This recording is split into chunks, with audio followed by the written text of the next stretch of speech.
Jamais autant d'infos, jamais autant de brouillard. On sait tout, mais on comprend plus rien. On vit dans une mer de données, noyé dans le flux. Des écrans pleins de bruit, mais plus de boussole au-dessus. On parle de tout sauf de ce qui fait mal. On maquille le réel, on évite le vital.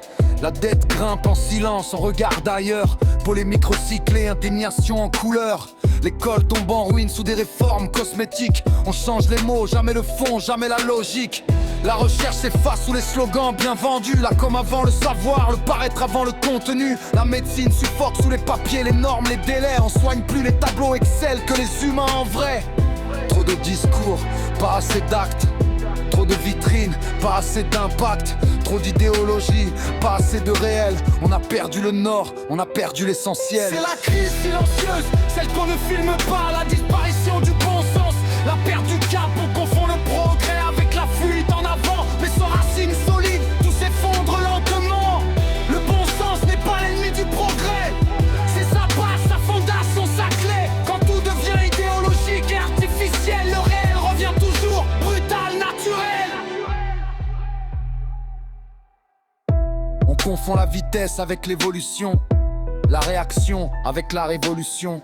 On clique, on commente, on s'indigne en story. Mais personne ne construit, personne ne bâtit. Société saturée de paroles creuses, mais vide de décisions courageuses. Des débats sans chair, des combats sans âme. Des slogans sans vision, des causes sans flamme. On remplace le sens par le symbole, la vérité par ce qui fait plus de contrôle. On ne cherche plus à comprendre le monde, on cherche juste à gagner la seconde. Économie qui vacille, éducation fragile, santé sous perfusion et le sens commun en disparition. C'est la crise silencieuse, invisible mais réelle.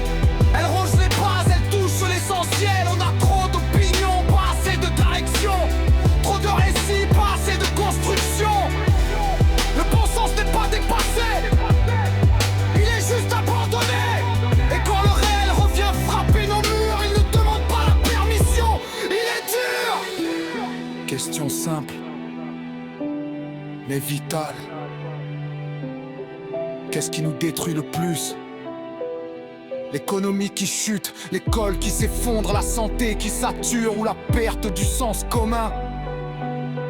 Dans nos têtes, dans nos choix, dans nos lois.